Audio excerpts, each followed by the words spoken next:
Gracias por la invitación. Y también, solo para... un segundito. Sí, comentarles también que como, como candidato a Mentor BDC me encuentro como gerente de la empresa BAU, que tiene una participación tanto en Perú como en Chile. Ya ya comentó el tema de donde me he preparado como ingeniero civil. Voy a avanzar con la presentación. Como índice tenemos una situación actual de la industria, una breve introducción a lo que es BDC BIM, un comentario breve, contexto general de BDC, introducción a BDC y casos de éxito que están ocurriendo en el Perú y unas pequeñas conclusiones, ¿sí?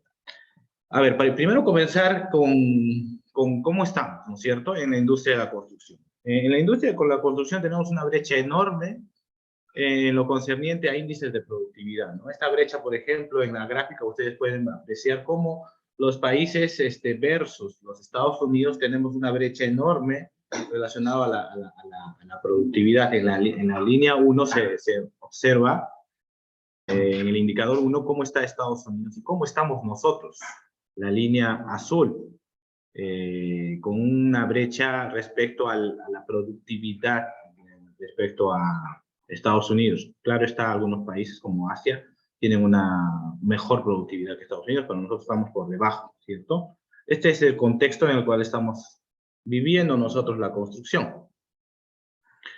Indicar también cómo el desempeño de los proyectos en el mundo están teniendo en general problemas tanto de sobrecostos como sobretiempos. Un ejemplo internacional, por ejemplo, es la ampliación del Canal de Panamá con sobretiempos o sobrecostos del 35% y sobretiempos del 25%. El World Trade Center con sobrecostos del 30% y el 25%, que es algo muy común en la industria. Estamos súper acostumbrados a tener problemas más que soluciones, ¿no? Casos en Latinoamérica, por ejemplo, el caso del Metro de Lima, sobrecostos del 52% y sobretiempos del 22%. La Torre de Santiago es un ejemplo también. Sobrecostos del 66% y sobretiempos, bueno, muchos ya deben saber sobre tiempos que han tenido esta Torre de Santiago. Diferentes factores, entre ellos el más importante, el factor humano. Entonces, la industria está acostumbrada a tener proyectos cuyos desempeños tienen un 78% de estos proyectos terminan en costos y plazos excedidos.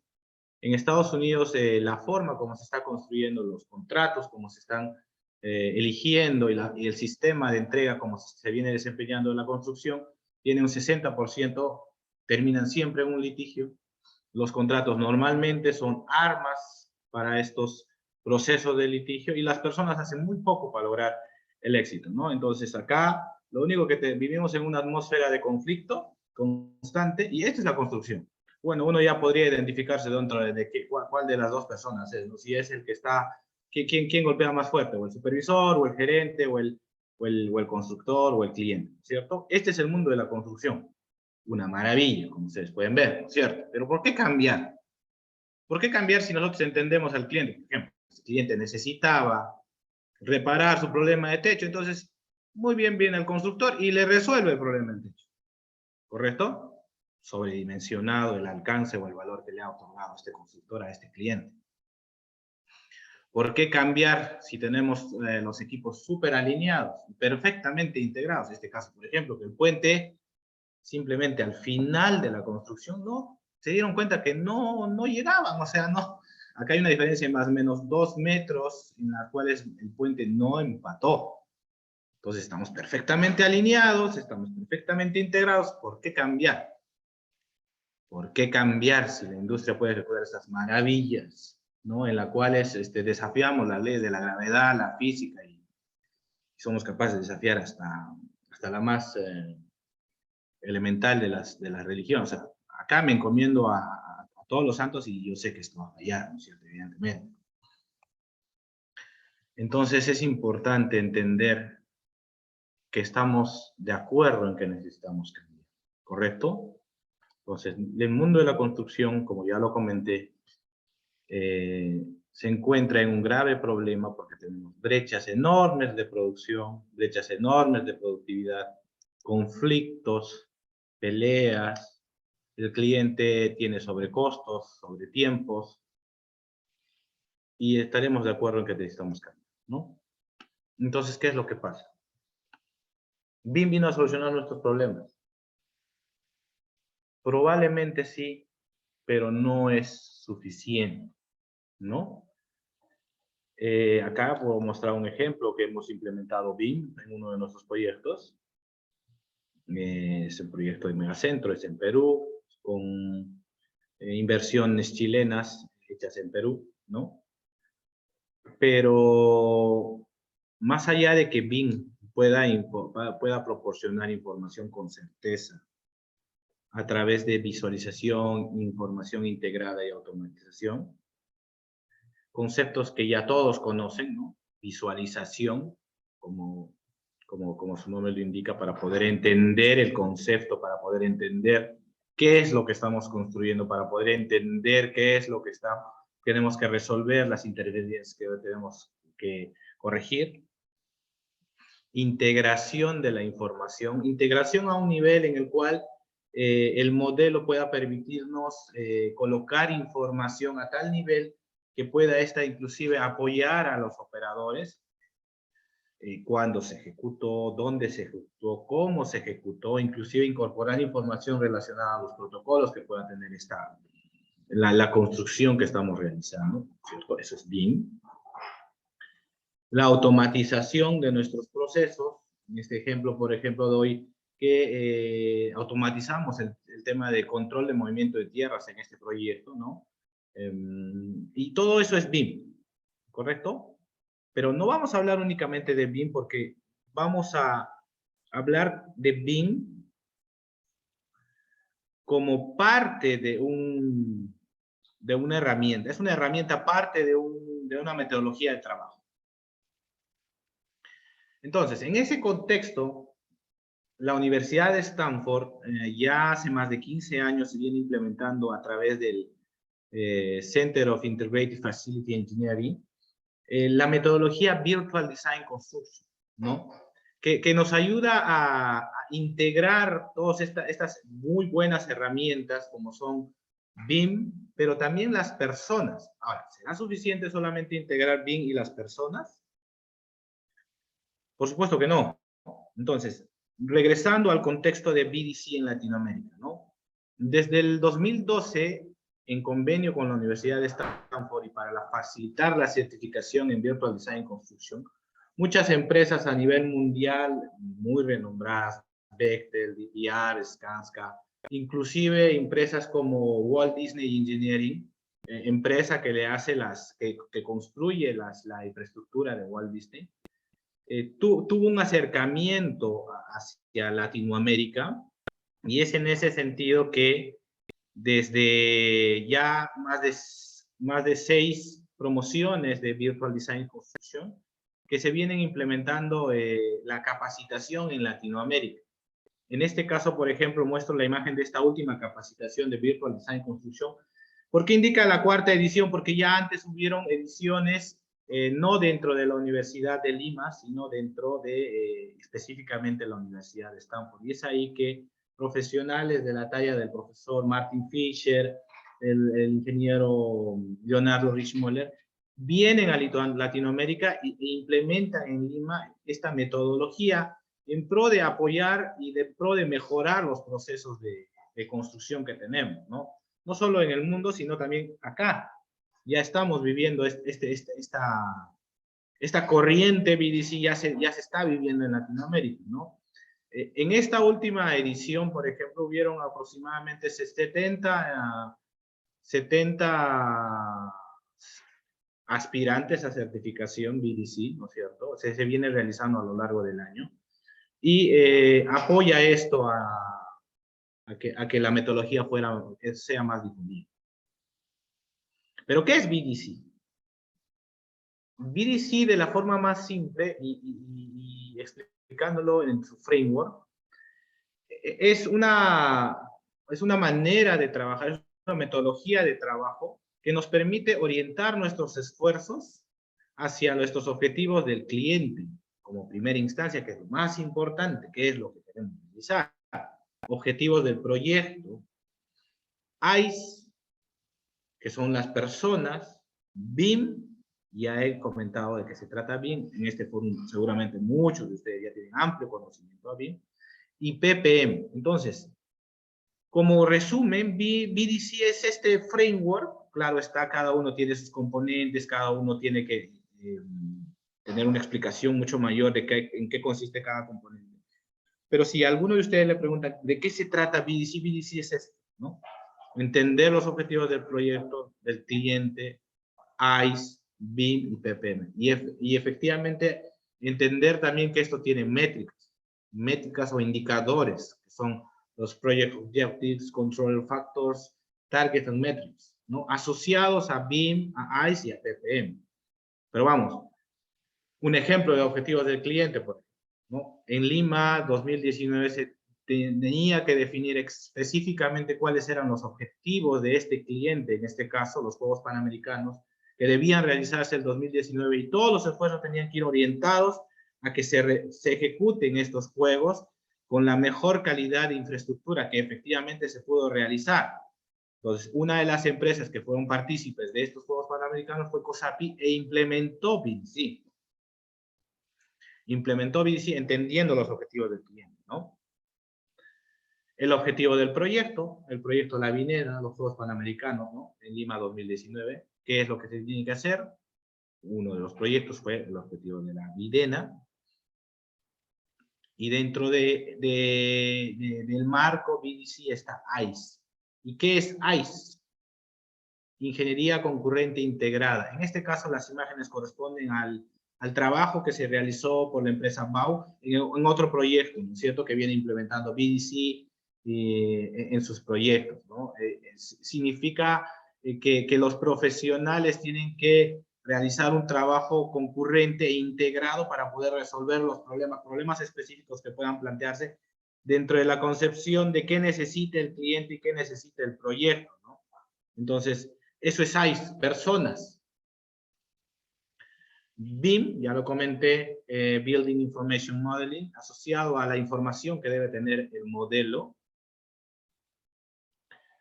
Y PPM. ¿Y qué es PPM?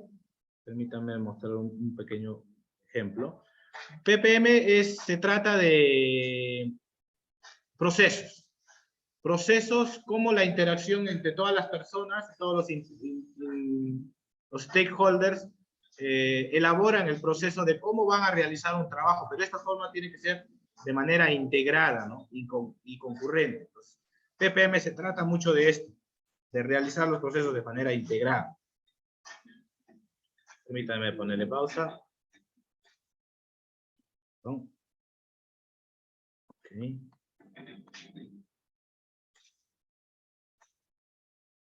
Entonces, ya hemos explicado los componentes de BDC, que son los objetivos del cliente, los objetivos del proyecto, ICE, BIM y PPM. Ahora, en el Perú se han tenido casos de éxito, como son, por ejemplo, ya lo había mencionado, los Juegos Panamericanos Lima 2019, los cuales se efectuaron de manera exitosa en 2019. El proyecto de BESCO, que es un proyecto de del RIMAC, en el cual duplicó la cantidad de edificios que pudo realizarlo. Ellos tienen planeado ejecutar 66.000 departamentos, son 50 edificios. Más o menos tienen proyectado terminar el 2026, pero con el apoyo de BDC ellos pudieron duplicar la producción, o sea, están ejecutando más edificios que lo que normalmente pueden hacerlo, ¿no? Con el apoyo de BDC. El proyecto en el cual somos partícipes nosotros, el proyecto Industrial Sur, un proyecto que de manera integral cuenta con 42 millones de dólares para su ejecución. En este momento, este proyecto se está realizando su segunda etapa. Somos partícipes de esta. Y como conclusiones, ¿qué es BDC? BDC viene apoyando en Latinoamérica a cortar la brecha de productividad, ¿no? Me apoyo en la presentación del profesor Martin Fisher de la Universidad de Stanford, en el cual él muestra ¿De qué se trata? BDC trata de dar un marco simple a lo que se tiene que hacer. Orientar los objetivos del cliente, orientar los objetivos del proyecto, ingeniería concurrente integrada, ICE, Building Information Modeling, y gestión de la producción del proyecto BPM. Entonces, al inicio comentábamos que la industria tiene problemas. Sí. ¿BIM por sí solo lo puede solucionar? No. Necesitamos orientar esta herramienta hacia un objetivo claro, hacia un objetivo del proyecto, hacia un objetivo del cliente. ¿Con quiénes? Con personas. En sesiones que sean correctamente organizadas para que puedan dirigir los esfuerzos hacia estos objetivos del cliente. ¿Y de qué forma? BPM nos ayuda con esto. Ahora bien, ya habiendo entendido un poco el marco BDC,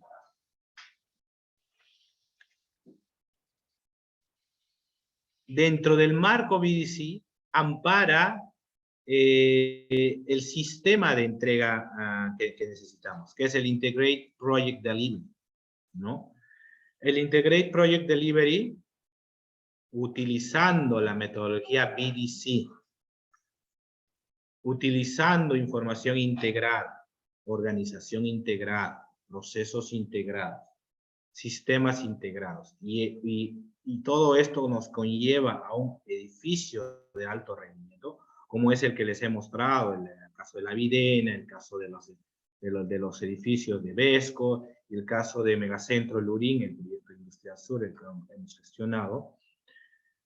Estos ingredientes, sumados al ya famoso contrato colaborativo, nos genera la herramienta perfecta o los ingredientes perfectos para poder generar éxito en nuestros proyectos.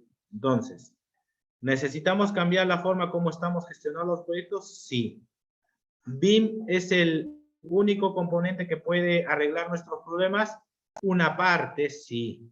Pero muy importante son las personas.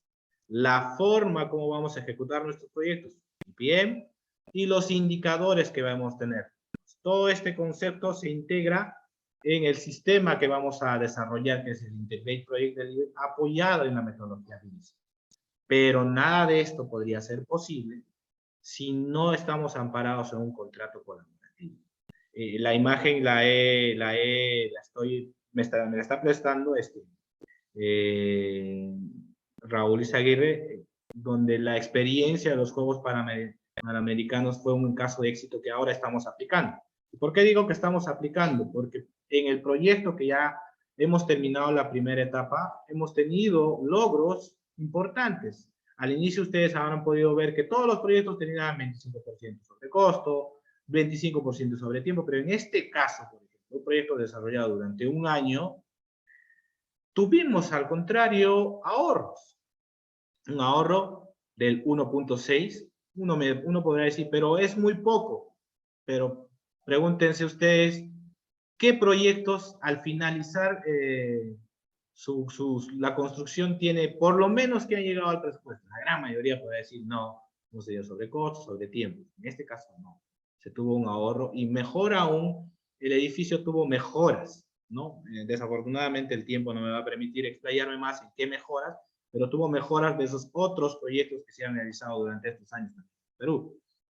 Un ahorro de tiempo, el proyecto estaba conceptualizado en 9 meses, se hizo en 8 meses, y gracias a esta metodología, BDC, amparada en un sistema de entrega, IPD, y ambos bajo la cobertura de un contrato colaborativo nos permite generar un mejor rendimiento de la ejecución de nuestros proyectos. Yo les agradezco por vuestro tiempo. Si tienen alguna consulta, por favor, gustoso en responder. Muchas gracias, León, por tu presentación. Les recordamos al público dejar todas sus preguntas al WhatsApp más 569-8563-6616. Y para León tenemos la siguiente pregunta del público, te la hago inmediatamente. Dentro de una implementación BDC realizada por usted, ¿cuál es el componente o la herramienta más difícil de ejecutar? Miren, uno podrá creer que BIM puede ser la parte más complicada, PPM, que es el tema de los flujos, se ve medio complicado de ejecutar, pero en verdad, ¿cuál es la parte más complicada? Nosotros somos la parte más complicada, las personas. Es muy difícil cambiar la forma de pensar de las personas, a personas que normalmente han ejecutado sus proyectos durante años de una manera que querer que cambien, ese pasito de querer cambiar es la parte más complicada del proyecto. Ahora, ¿se puede lograr? Sí se puede lograr. Con recursos limitados, se puede lograr. Entonces, la parte más complicada no es la implementación BIM, la implementación PPM, sino las personas, convencernos a nosotros mismos que podemos hacerlo mejor. Esa es la parte más complicada, las personas, nosotros, desafortunadamente o afortunadamente. Perfecto, León. Queremos agradecer nuevamente la presentación que nos brindó el señor León desde Perú y damos paso a la siguiente presentación del bloque tecnología. Muchas Para gracias. ello, invitamos al señor, gracias a ti, León, al señor Alejandro Rodríguez, quien es Channel Manager en Vixis y nos va a presentar el tema Las personas y su importancia en BIM. BIM más que solo tecnología y proceso. Bienvenido, Alejandro, lo escuchamos con atención. Ya puede comenzar a compartir su PPT. Perfecto, ¿qué tal? Muy buenos días. Ante todo, muchísimas gracias por la invitación. El tema central de esto es totalmente hablar de la gente. Se ha hablado muchísimo de los temas tecnológicos, se ha hablado mucho de los temas de control, se ha hablado mucho de diversas tecnologías y como comentaban en la sesión anterior, uno de los aspectos más difíciles de manejar es la gente. Nuestra exposición se basa en básicamente 3 puntos, los aspectos tecnológicos y sociales de BIM, la parte social de BIM, cómo el individuo es parte de un grupo de trabajo y cómo este grupo de trabajo va a poder realizar las tareas que se le están asignando y al final unos pocos slides de conclusiones para tratar de cerrar el tema. Antes de arrancar, me gustaría que recordaran este número. Este número es muy importante para el trabajo que nosotros estamos haciendo cuando buscamos hablar de BIM o de temas, como comentaban hace un rato, temas de BDC. ¿Cuáles son los aspectos tecnológicos y sociales de BIM? Pues hay muchos y muy variados, pero generalmente cuando una empresa trata de migrar sus procesos hacia BIM, piensa en 3 aspectos importantes o centra su atención en 3 aspectos que ellos consideran importantes. El cambio de la tecnología que están utilizando, la capacitación del personal en la nueva tecnología y la revisión de los procesos que se están llevando a cabo durante el desarrollo de los proyectos. Ahora, esto hace que las empresas centren su atención mucho en la parte tecnológica. ¿Cuál es principalmente la parte tecnológica que hemos visto? El software necesario, equipos de cómputo que les permitan correr las aplicaciones complejas, generalmente relacionadas con modelado tridimensional o manejo de grandes volúmenes de información. Equipos de captura de datos que puedan estar relacionados con los procesos de construcción o de control de obra y el cambio de los procesos que se están realizando actualmente para poder incorporar el modelado tridimensional inteligente que se relaciona de manera intrínseca con el desarrollo de BIM. Ahora, algo que tenemos que tomar en cuenta y que es muy importante cuando nosotros estamos buscando adoptar BIM es que BIM no es solamente tecnología. Nosotros hemos encontrado durante muchos años que hemos ayudado a empresas a migrar de la metodología llamada tradicional hacia BIM. 3 variables principales. Estas 3 variables están en la parte de la tecnología propiamente, que es donde las empresas centran mayormente su atención y que está compuesto de 3 aspectos. El hardware, equipo de cómputo, el software que va a correr en estos equipos y los instrumentos que se pueden utilizar durante los procesos de la construcción. Después se piensa en los procesos. Cómo el adoptar una nueva tecnología va a afectar los procesos con los que estoy yo desarrollando mis proyectos. Y al final pensamos, o las empresas piensan generalmente en la gente, que son quienes van a realizar todos estos procesos cuando se esté llevando a cabo ya una vez implementado el cambio. Esto hace que las empresas migren, si lo hacemos en una proporción de atención, y esto lo llevamos a una gráfica, que centra mucho su idea en seleccionar el hardware y seleccionar el software que van a requerir para poder llevar a cabo sus nuevos procesos. Después se piensa en los procesos y al final de toda esta idea, de todo este cambio, se toma en cuenta a la gente. ¿Quiénes van a ser los líderes de los proyectos? ¿Cómo se va a colaborar? ¿Cuáles van a ser los compromisos de los involucrados? ¿Cuáles son las capacidades que tienen? Etcétera. La realidad, y después de muchos años de estar trabajando con empresas, hemos visto que esto cambia radicalmente si una empresa quiere tener éxito cuando busca adoptar BIM. La gente es el elemento fundamental, es la base de todo este triángulo virtuoso, digamos, en ese sentido ya de cómo adoptar BIM, en el que centramos toda nuestra atención para entender quiénes van a ser los líderes, cómo trabajan, cómo se comunican, qué compromiso tienen los diferentes equipos de trabajo cuando se están desarrollando proyectos, y esto lo llevamos después a cómo integramos los procesos que las empresas llevan a cabo. Ya sea que deseen generar proyectos de construcción virtual o que busquen procesos de certificación de Lean, cuáles van a ser los análisis que se va a realizar cuando se está llevando a cabo un proyecto.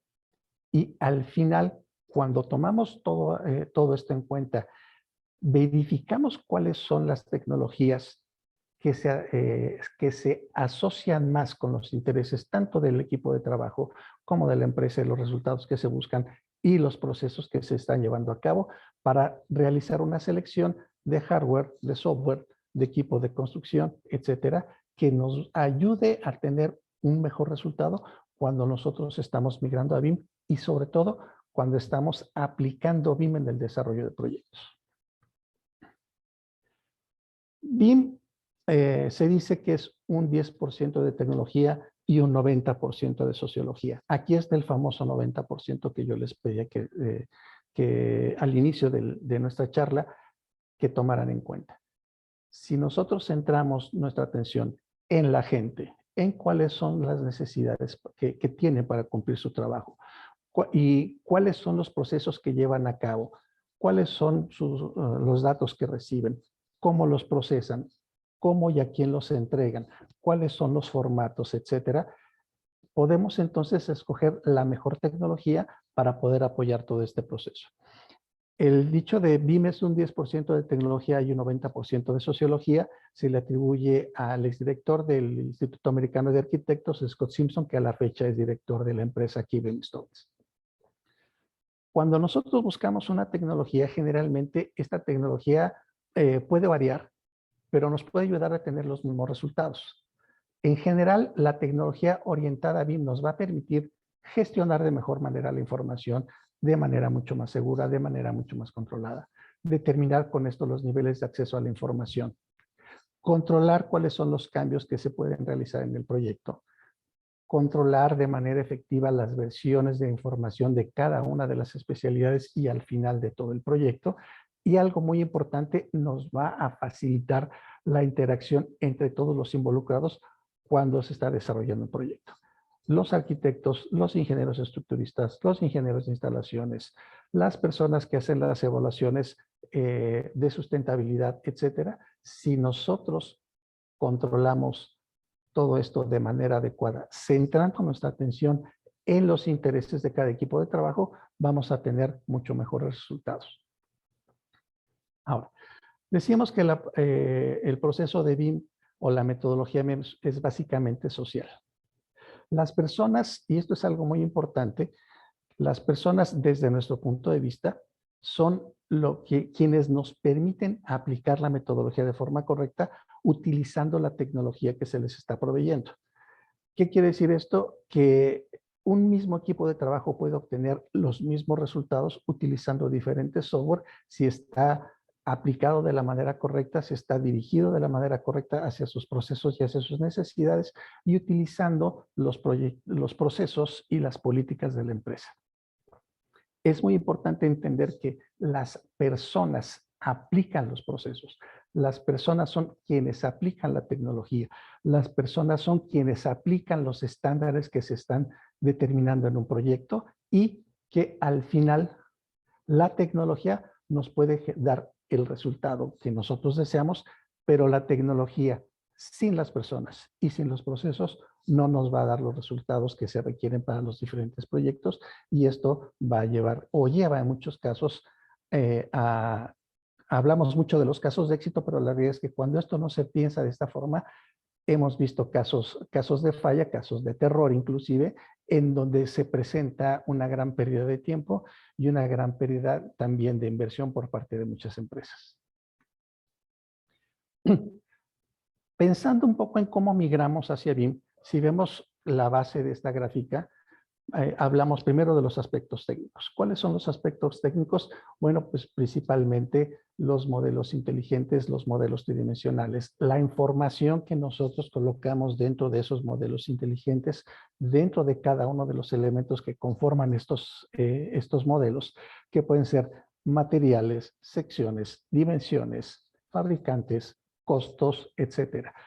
Todo esto integrado sí en modelos, pero que pueden ser generados con diferentes aplicaciones al mismo nivel de información, al mismo nivel de resultado. A partir de ese punto empezamos a trabajar ya de aspectos como colaboración, de aspectos como coordinación y de aspectos como marco de trabajo. Cuando nosotros vamos avanzando en el progreso de la adopción de la metodología de BIM en una empresa, pasamos de los aspectos técnicos a los sociales, que son los más importantes y los que generan el sustento para que la metodología tenga resultados. El primer punto es la colaboración sincronizada. Hacer consciente a la gente que su trabajo como equipo nos va a permitir tener mejores resultados en el proyecto y para el trabajo que ellos mismos desarrollan. Cuando nosotros entendemos que esta colaboración, esta comunicación aporta beneficios no solamente a los proyectos, sino al trabajo diario de cada uno de los grupos, pues empezamos a reforzar las prácticas de trabajo coordinadas en donde ya van siendo parte de la cultura de la empresa y al final nos van a ayudar a entender que el proyecto, al final, cuando nosotros generamos un interés alrededor de él, y resolvemos no solamente nuestros problemas, sino ayudamos a otros a resolver los problemas, nuestro marco de colaboración a nivel de proyecto es mucho más efectivo, es mucho más eficiente y nos va a permitir entonces tener grandes beneficios, tanto en resultados como en procesos. Ahora, las personas es un aspecto fundamental para el desarrollo de BIM, es un aspecto desde mi punto de vista desde hace muchos años, el elemento fundamental para que BIM pueda funcionar de manera correcta. Al final, como individuos, las personas son base de los grupos y los equipos de trabajo. Una persona en cualquier entorno generalmente no trabaja aislada y en el caso cuando nosotros queremos aplicar BIM, pues es mucho más difícil que pueda trabajar de manera aislada, ya que depende de otros para desarrollar su trabajo o para dar información a otros para que puedan también cumplir con sus tareas. De manera general, cuando nosotros analizamos lo que sucede dentro de las empresas, pues se encuentra que un trabajo se puede asignar a un grupo, pero que es muy difícil que una sola persona pueda realizar todas las tareas de su especialización o de su fase de trabajo cuando estamos hablando de un proyecto. Ahora, de aquí surgen dos conceptos. Uno, el grupo de trabajo. ¿Qué es el grupo de trabajo? Bueno, pues básicamente algo que es muy común en la mayoría de las empresas en la que hay grupos de individuos que se manejan generalmente por una sola persona o que son guiados por una persona en particular y que se comunican para intercambiar información y visión del trabajo, llegan a tomar decisiones de acuerdo a cada uno de ellos y muchas veces asumen responsabilidades de otros. Pero aquí el punto principal es que es un líder el que normalmente va guiando todo este tema y en muchas ocasiones toma decisiones en nombre del grupo. El otro concepto es el equipo de trabajo. En este sentido, el equipo de trabajo varía porque primero se comunican y colaboran entre sí. Normalmente están compuestos por personas que tienen posiciones similares dentro de un proyecto, aunque pueden estar en diferentes especialidades. Esto lo que hace es que haya una mezcla entre diferentes personas que participan en equipos de trabajo que son distintos, que participan en diferentes especialidades, pero que al final comparten información, comparten responsabilidades y esta responsabilidad, cuando el individuo la comparte, se ve apoyada por otros miembros del grupo. Esto lo que permite es que todos los objetivos se alineen y se respeten o se busque que se respeten los intereses del proyecto y no solamente los intereses de un grupo de trabajo. Cuando nosotros hacemos este tipo de integración, estamos eliminando silos, estamos ayudando a la comunicación, estamos ayudando a que las personas entiendan que su participación como individuos dentro del equipo de trabajo es fundamental porque su visión es importante para el desarrollo del proyecto. Ahora, hablando de los factores que influyen en la toma de decisiones de un grupo, básicamente hemos encontrado 5 cuando se está desarrollando un proyecto. Primero, ¿qué tipo de grupo de trabajo se está haciendo? ¿Estamos hablando de un equipo de trabajo? ¿Estamos hablando de un grupo de trabajo? La forma en la que se toman las decisiones, la manera en la que el equipo se comunica entre sí y la forma en que trabajan. Y al final, cómo se lleva a cabo la corrección de los errores y cómo se maneja la responsabilidad en este sentido. En el primer punto, cuando nosotros hablamos del grupo complejo, es decir, de cómo se integra este tema, pues podemos pensar en un equipo de trabajo o podemos pensar en un grupo de trabajo. Nosotros, cuando hemos trabajado con empresas en este proceso, los orientamos a que se integren equipos de trabajo porque les permite entonces compartir la visión general de todos y apoyarse entre sí para poder tomar decisiones de la manera correcta y en beneficio del resultado del proyecto. El segundo de los aspectos importantes es cómo se toman las decisiones en el grupo.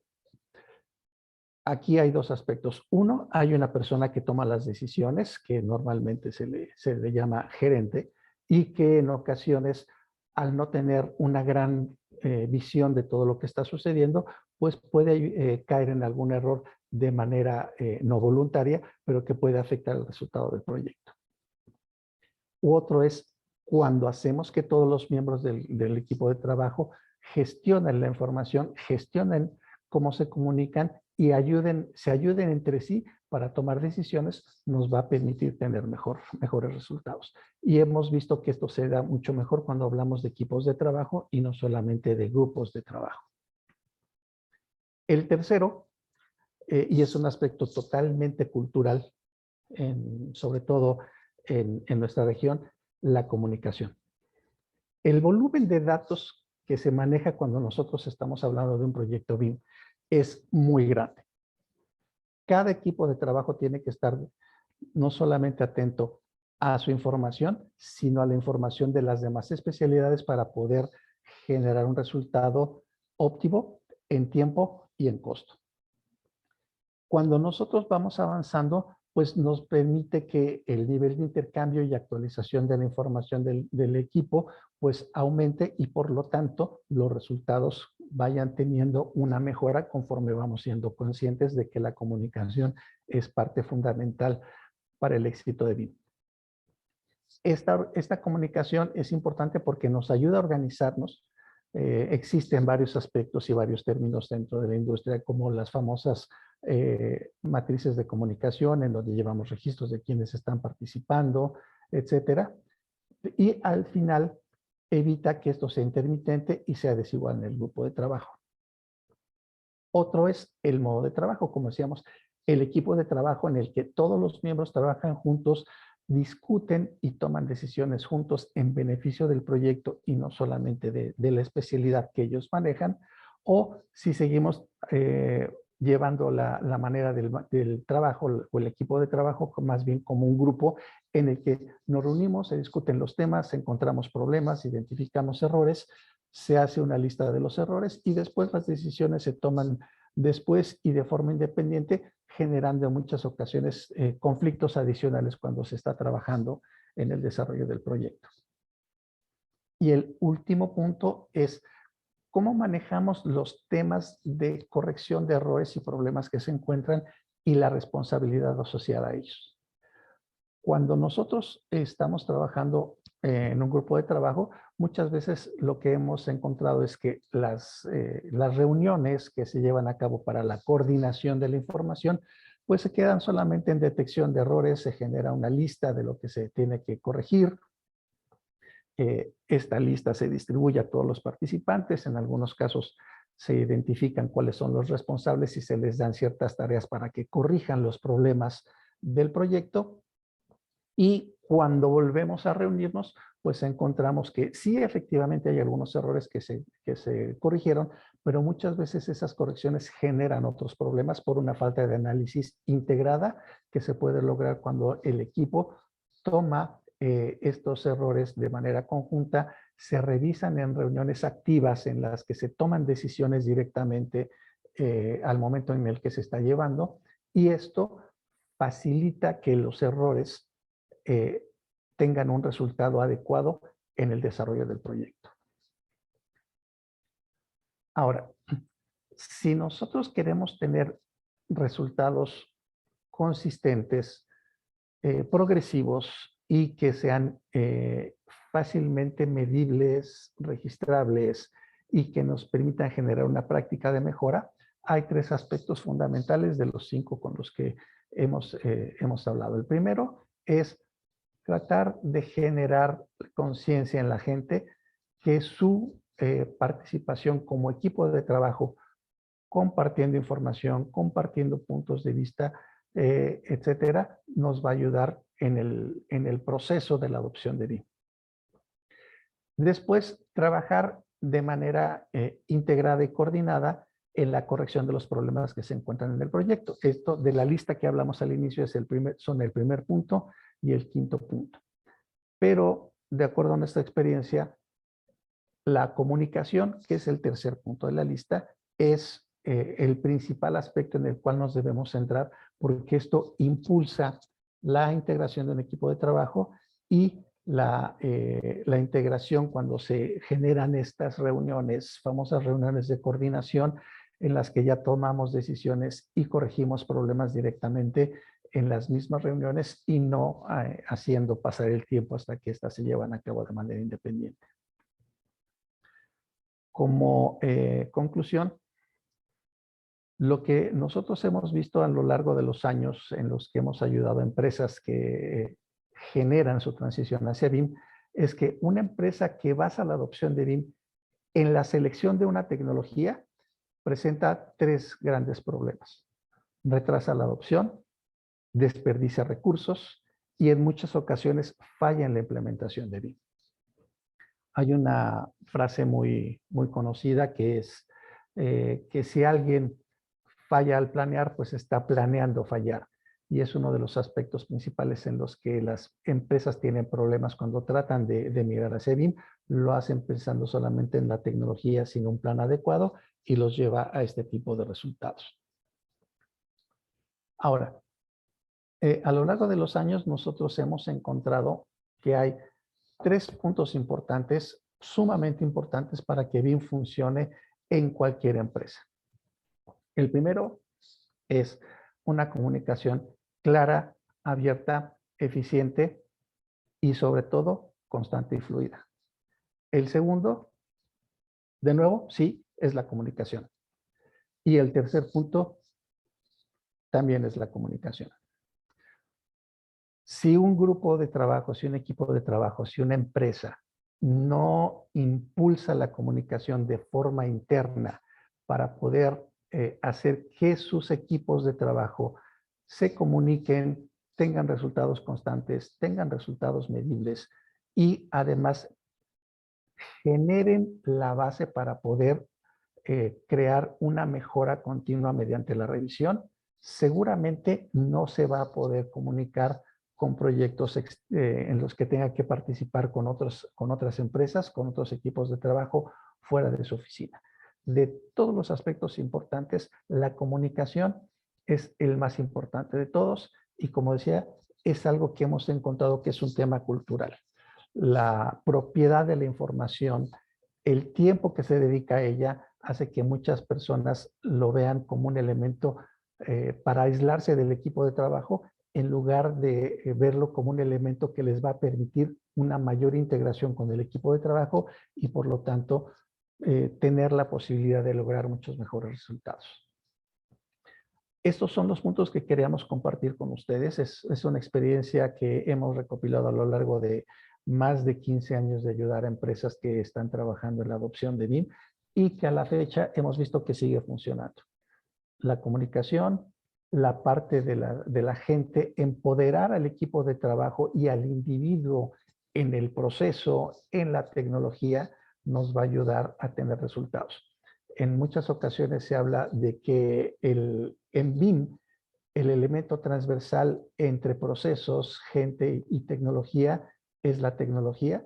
Desde nuestro punto de vista, el elemento transversal es la gente, porque nos va a permitir integrar de manera correcta la tecnología y los procesos para lograr los mejores resultados en un proyecto. Muchísimas gracias por su atención. Muchas gracias, Alejandro, por tu presentación. Y tenemos la siguiente pregunta que nos hizo el público sobre el tema que expusiste hoy. ¿Esta metodología es aplicable a otros sistemas constructivos y cuáles son las condiciones que se requieren para ello? Bueno, la realidad es que la metodología se basa sobre todo en el aspecto de integración de equipos de trabajo, no necesariamente para la parte de la metodología BIM. Se relaciona mucho con BIM porque es lo que nos ha permitido el tener resultados. Pero una correcta planeación en la que nosotros determinemos primero cuáles son los requerimientos del equipo de trabajo en cuanto a la manera en cómo tiene que desarrollar su labor todos los días, en la que entendamos cuáles son los procesos en los que ellos requieren trabajar para lograr resultados, saber cuál es la información que reciben, cómo la procesan y cuáles son los diversos entregables que tienen en cada fase de su trabajo, la realidad es que puede ser aplicable. Muchos de estos elementos que se mencionan, la realidad es que vienen de principios de la administración de proyectos, del famoso Project Management, es decir, no son exclusivos de BIM y tampoco son exclusivos de la industria de la construcción. Bien planeados y bien ejecutados pueden ayudar a cualquier empresa. Perfecto. Nuevamente queremos agradecer a Alejandro por la presentación que nos brindó hoy día y damos paso sí, a la siguiente exposición del bloque Investigación e Innovación. Para ello invitamos al señor José Ignacio Avendaño, quien es arquitecto y candidato a doctor en Ingeniería de la Construcción de la Universidad Politécnica de Valencia. Actualmente se desempeña como gerente de fabricación y planificación para Latinoamérica en Construso. Además, en esta ponencia lo acompaña el señor Pedro Pérez, quien es ingeniero civil. Así que José Ignacio y Pedro nos presentarán el tema integración de BIM en Steel Building Project. Bienvenido José Ignacio y Pedro, nos escuchamos con atención. Hola, ¿qué tal? ¿Me escuchan bien? Sí, se escucha. Perfecto, gracias. Gracias por la presentación. Muy interesante las ponencias anteriores. Solamente rectificar, soy ingeniero constructor, no arquitecto, pero solamente para dejarlo claro. Bueno, me acompaña Pedro Pérez, también para esta exposición. Creo que está por ahí. Bien. Hola, buenas tardes. Perfecto. Bien, bueno, nuestra presentación, nuevamente agradecer a BIM por la instancia, por la invitación. Nuestra ponencia de hoy tiene que ver con integración de BIM en proyectos de construcción en acero. Esto se enmarca en investigaciones que hemos desarrollado con Pedro y bueno, con un equipo también de trabajo internacional, y se enmarca también dentro de mi tesis de doctorado. Entonces todas estas investigaciones son parte también de mi tesis doctoral. Espero que la disfruten. Bueno, se contextualiza, ¿cierto?, utilización de BIM en proyectos de construcción de acero, una revisión sistemática de la literatura que realizamos, también en integración de BIM fusionado con el argumento que nos dan los expertos en la industria. El título ya les comenté, integración de BIM en proyectos de construcción en acero, ¿cierto? Y esta metodología la bautizamos como BIM-DFE, que es BIM for Design, Fabrication and Erection. Acá están los trabajos publicados, estos fueron adscritos a la revista Buildings, MDPI, ¿cierto? Una revista de prestigio internacional, en el segmento de estructuras. Ahí está la cita, si es que después lo quieren revisar tranquilamente y leer los artículos completos. ¿Cuáles son los principales beneficiarios de esta investigación y de nuestro trabajo? Básicamente propietarios, ingenieros, tomando un ingeniero como diseñador en la parte de estructura en acero particularmente, fabricantes, transportistas y montajistas. Básicamente lo que hicimos fue tomar todo este conocimiento, ¿cierto?, de los que realmente saben ejecutar el trabajo e integrarlo, ¿cierto?, aguas más adelante. Antes de ir de lleno ya a las preguntas de investigación y a los problemas que resolvimos en este trabajo, un poco de contexto. Ya lo comentaron en las presentaciones anteriores, pero no está mal decirlo, ¿cierto? El contexto de la industria de la construcción corresponde a un 6% del PIB a nivel global. Esto mueve 10 trillones de dólares, ¿cierto? Y esto está mitigado, o se está mitigando ahora, básicamente con la industrialización para la construcción. Y que juega un papel fundamental en esta industrialización es el acero, ya que tenemos una cantidad de años importantes de trayectoria, ¿cierto?, en elementos prefabricados, particularmente en acero, y esto viene a complementar, ¿cierto?, lo que se busca en la industrialización. Pero esto no está ajeno, ¿cierto?, a la complejidad que tienen los proyectos industrializados o prefabricados, y dentro de esos problemas, ¿cierto?, se identifica la comunicación y obviamente la incorporación de BIM, no como un agente netamente de cambio, como lo mostraban en las presentaciones anteriores, sino que también como un medio de comunicación eficaz. Entonces, pasamos entonces a comentar cuál es el problema real de la investigación, cuál fue el primer problema que nos llamó la atención y quisimos resolver. Era que BIM, ¿cierto?, no se presenta en todas las fases de construcción en acero de manera lógica y ordenada, por lo que sus beneficios obviamente se van a ver truncados, y por lo tanto existía y existe, ¿cierto?, una necesidad de investigar, desarrollar una metodología que entregue una continuidad en la comunicación y coordinación en las distintas fases que componen un proyecto de construcción en acero. Fíjense que lo que hemos hecho nosotros es tomar todo lo holístico que se conoce, que se habla de BIM, ¿cierto?, y lo desarrollamos y lo identificamos netamente en un punto en particular, en un segmento particular, el acero y BIM, ¿ok? Y las preguntas de la investigación fueron, bueno, la primera, ¿cuáles son los casos de uso? Dimos una vuelta por la literatura científica, ¿cierto?, entendiendo cuáles son los casos de uso de BIM en proyectos de construcción en acero.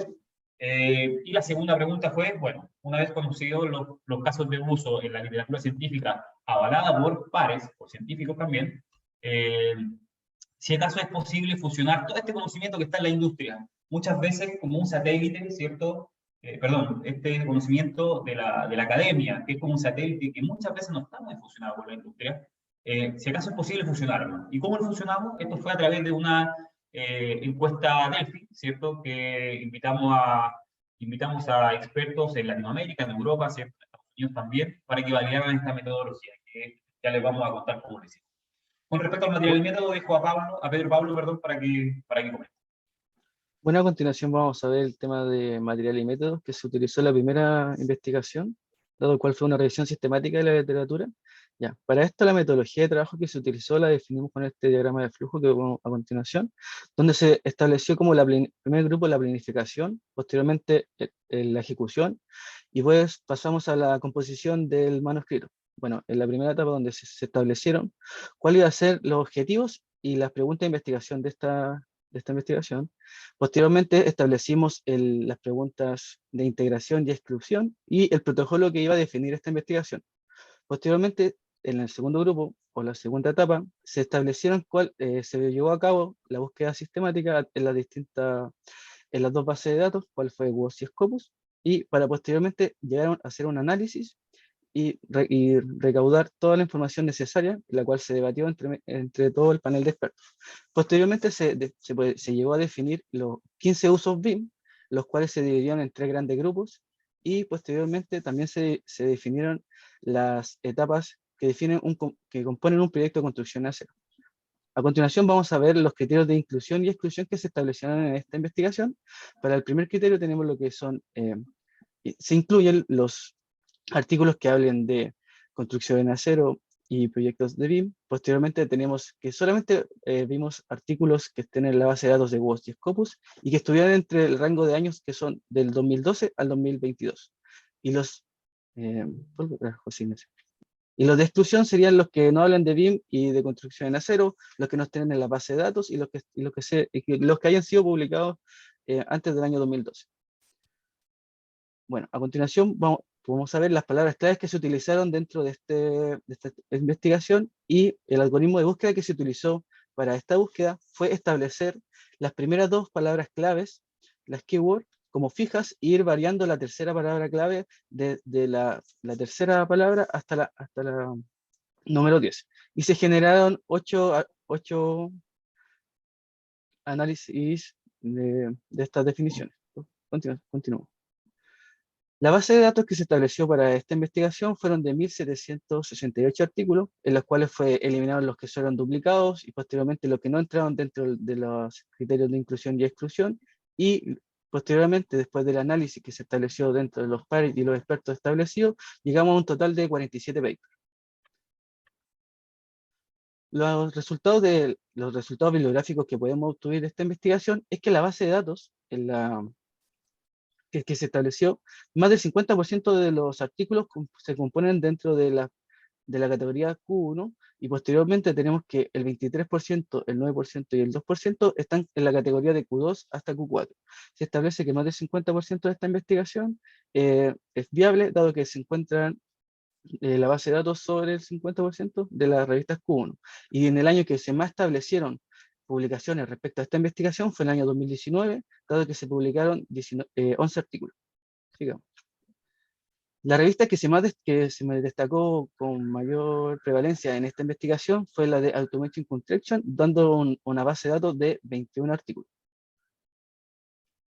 Y las continentes que más aportaron en esta base de datos dentro de estas investigaciones fueron el 35% para Asia, posteriormente tenemos para América completo, el 30%, así disminuyendo paulatinamente en un 19, 12 y 3% para lo que es Europa, África y Oceanía. Dentro de los 15 usos BIM que se establecieron dentro de esta investigación, podemos ver que en la etapa de planificación se ven 5 usos BIM.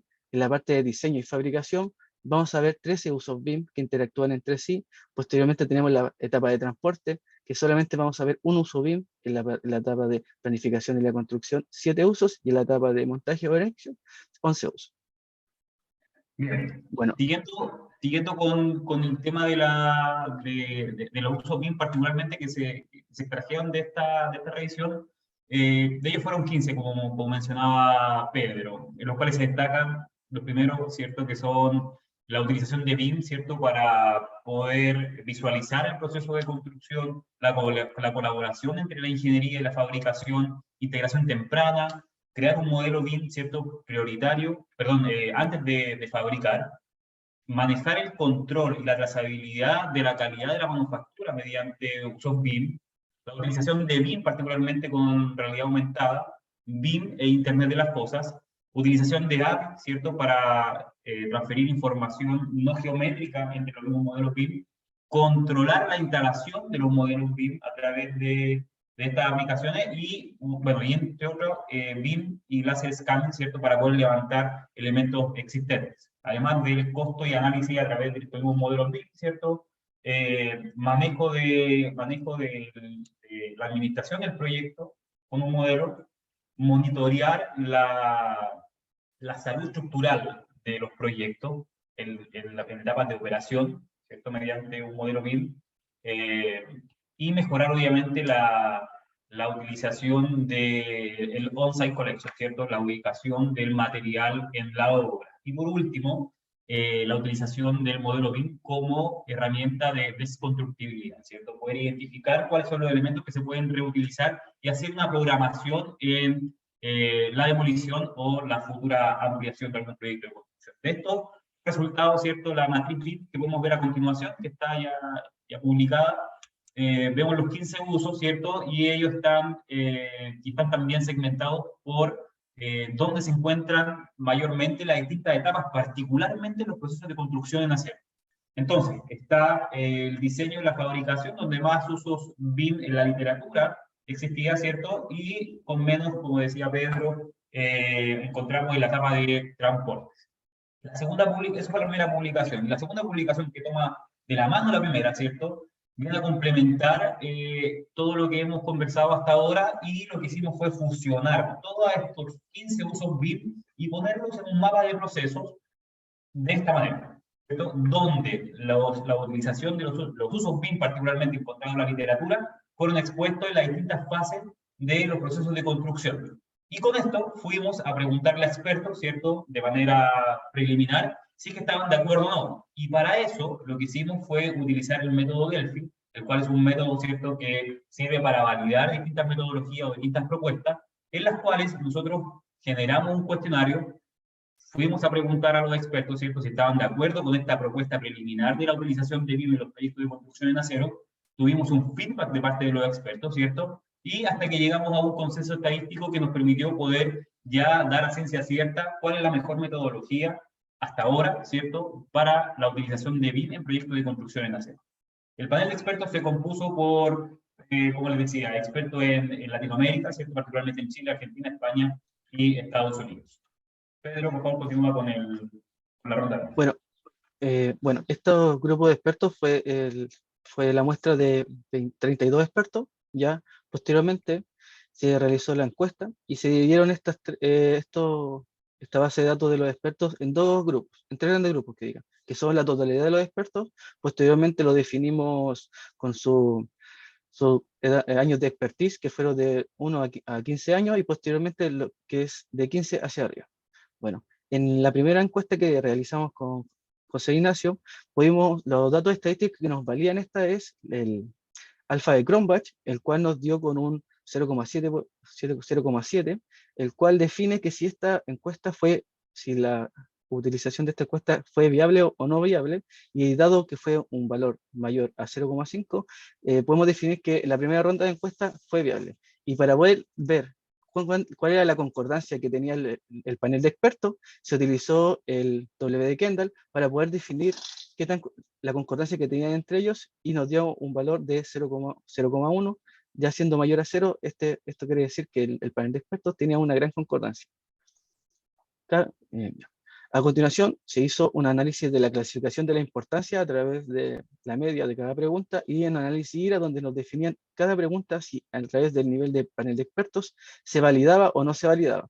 A través de la primera encuesta pudimos darnos cuenta que habían tres preguntas que no eran las que generaban más ruido, dado que fueron las que tuvieron menor categoría, siendo la número 2 la que tuvo un mayor comentario dentro del panel, y para la siguiente encuesta fue modificada, y así poder ir así mejorando esta encuesta para poder llegar a todos los criterios necesarios que puedan validar esta metodología.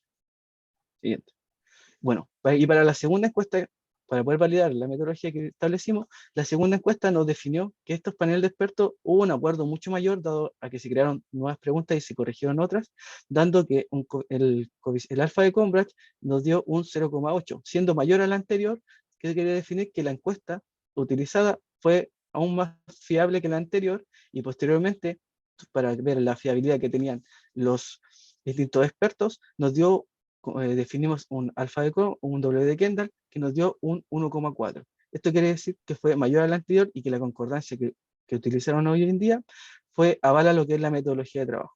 Sí, José. Bien, Y podemos... Perdón.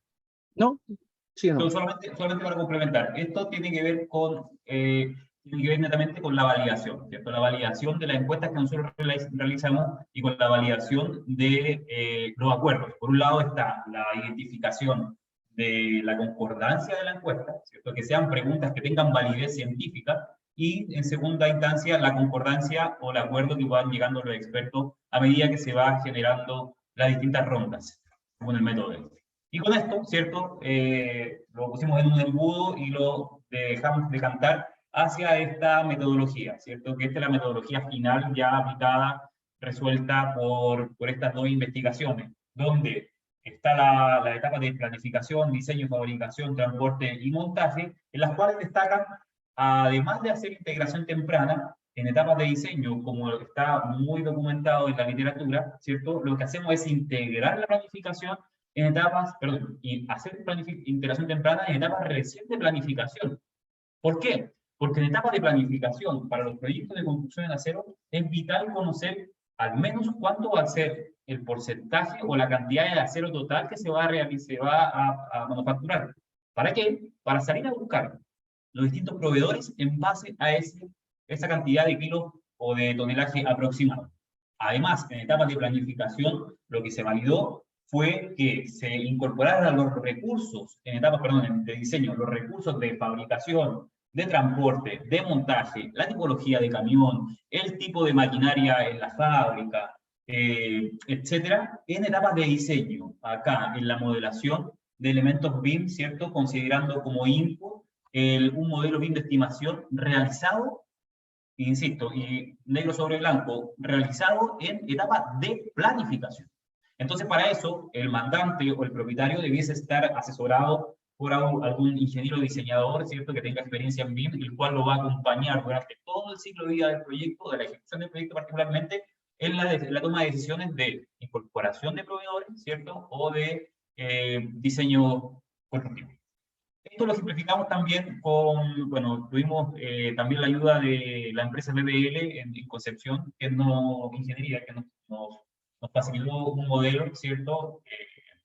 Un modelo BIM de un caso real de coordinación, el cual lo utilizamos, ¿cierto?, para poder ir ilustrando los hallazgos encontrados en esta investigación.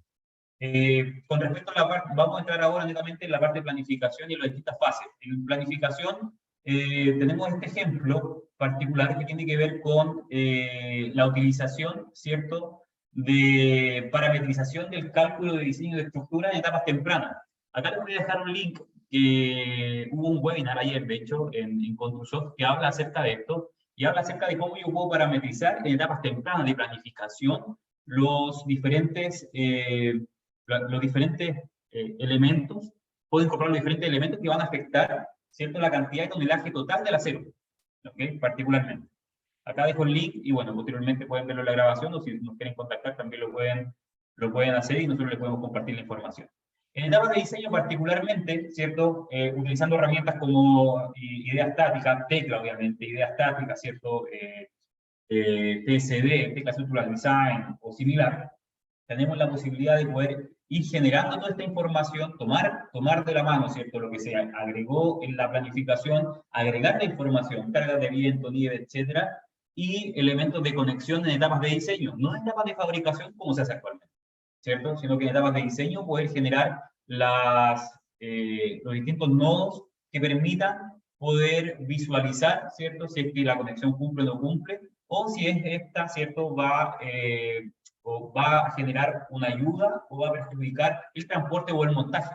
Entonces, teniendo definido esto en etapas de diseño, ¿cierto?, nos da luces mucho más claras de lo que debiésemos generar en las distintas fases del proyecto en acero. Se finaliza, ¿cierto?, la etapa de diseño con un modelo, no con un modelo unilineal y no con un modelo con ingeniería básica, sino que se termina la etapa de diseño con el modelo de ingeniería de detalle, utilizando software como Tecla o similar, ¿cierto?, que nos entregue la capacidad, que nos sea capaz de entregarnos la cantidad de pernos, la cantidad de soldadura, ¿cierto?, la cantidad de gusset, la cantidad de registramientos horizontales, verticales, etc. Este es el nivel que nosotros debiésemos pedir y que el mandante debiese solicitar, según la metodología que nosotros validamos, al ingeniero. El ingeniero debiese tener la capacidad no solamente de entregar los planos de diseño en 2 dimensiones, sino que entregarlo con un nivel, pero de 350 o superior. ¿Para qué? Porque este modelo, al momento de traspasarlo a la fábrica, ¿cierto? En etapas de fabricación, ya va a ser un modelo construible, ¿cierto? El cual tenga la información de máquina 1 y 0, que va a poder ser traspasada, ¿cierto? Esta información hacia la maquinaria CNC que tenga el fabricante, y va a poder optimizar obviamente los procesos, va a poder generar esto una mayor rapidez en la fabricación, y obviamente luego en el montaje, en el transporte y el montaje. Esto que estamos mostrando ahora no es algo que pase en Nueva Zelanda, no es algo que pase en Países Bajos, perdón, o en Norteamérica. Esto pasa en Chile todos los días. Tenemos clientes, en Construsoft particularmente, que son capaces de poder desarrollar esto a través de este modelo construible, y que ya están aplicando parte de esta metodología que ya ha sido válida.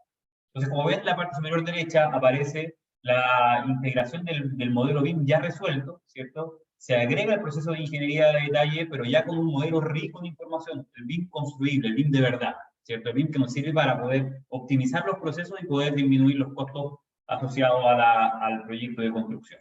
Con respecto a la etapa de transporte, aquí hay algo súper interesante. Si bien en la literatura científica no existía muy poca información acerca de cómo poder utilizar BIM en etapas de montaje, los expertos agregaron varias cosas interesantes, que era la utilización de los modelos BIM como elemento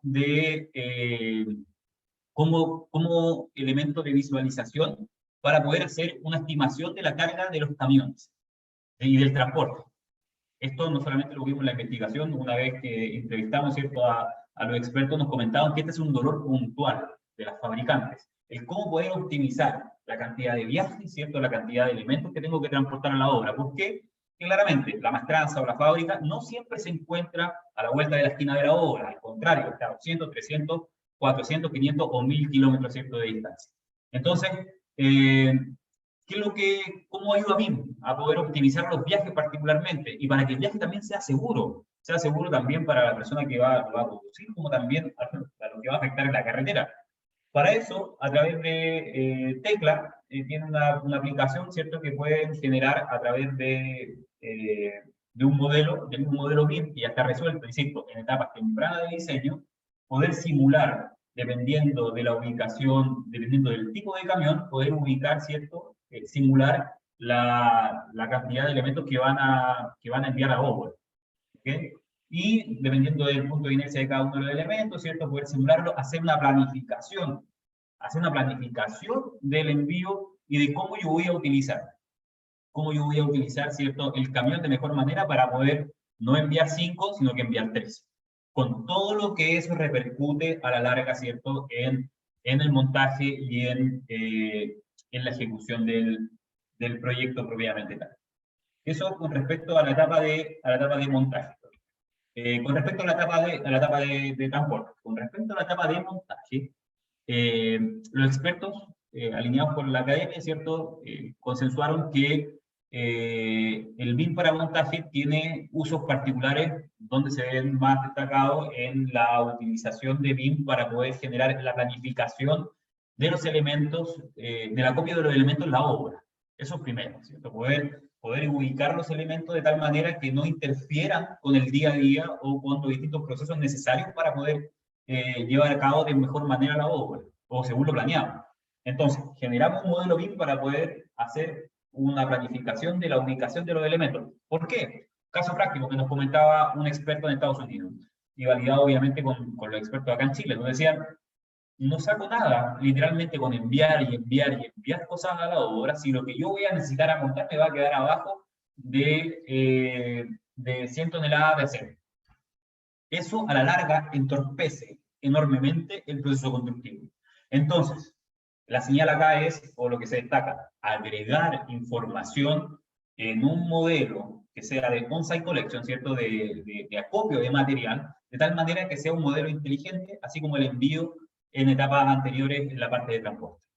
Además, los expertos consensuaron, ¿cierto?, que la utilización de BIM, una vez que tengo este modelo, un modelo de on-site collection, debiésemos tener un modelo de monitoreo, ¿cierto?, de elementos de montaje, con el fin de poder reportar rápidamente al mandante, ¿cierto? O al mandante y a las distintas empresas que estén involucradas en el montaje, la actividad del mismo, ¿cierto? ¿Para qué? Para poder cobrar, lícitamente, ¿cierto? Para que sea más fácil la facturación, poder ayudar a la constructora, poder ayudar al fabricante, al montajista, a poder ir liberando ciertos estados de pago a tiempo real.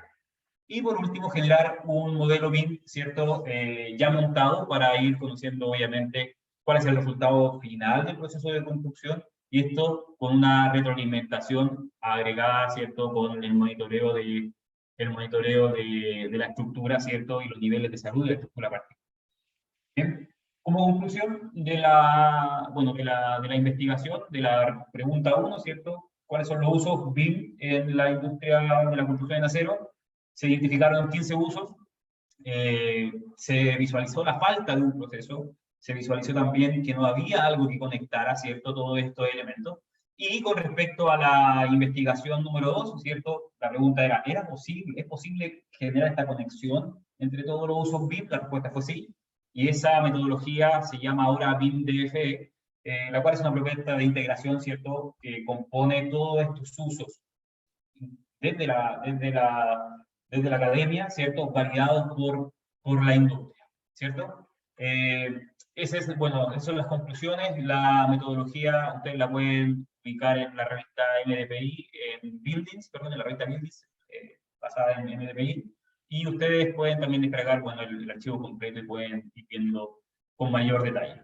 Como contribución al trabajo, lo que contribuye a nuestro trabajo a la comunidad científica o a la industria en general, es poder generar este lineamiento, ¿cierto?, metodológico nuevo y un consenso.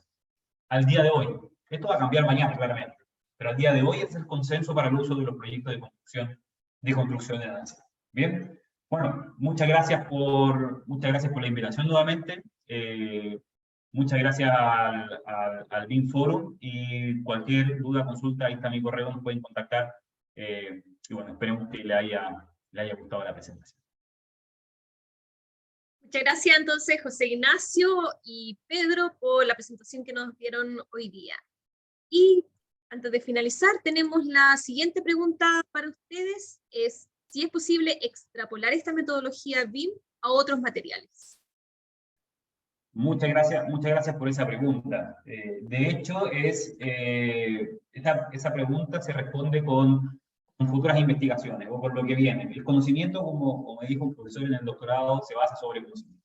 Entonces, lo que viene ahora es hacer esta misma investigación, o muy similar, ¿cierto? Y tratar de validarla, no solamente con acero, ya está validado con acero, no sé, pero en materiales que tengan similares procesos, el hormigón, la madera, etc.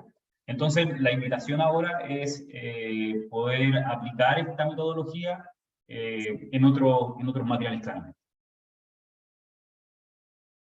Perfecto, queremos nuevamente agradecer a José Ignacio y a Pedro por la presentación, y damos paso a la última presentación de esta jornada del bloque Tecnología.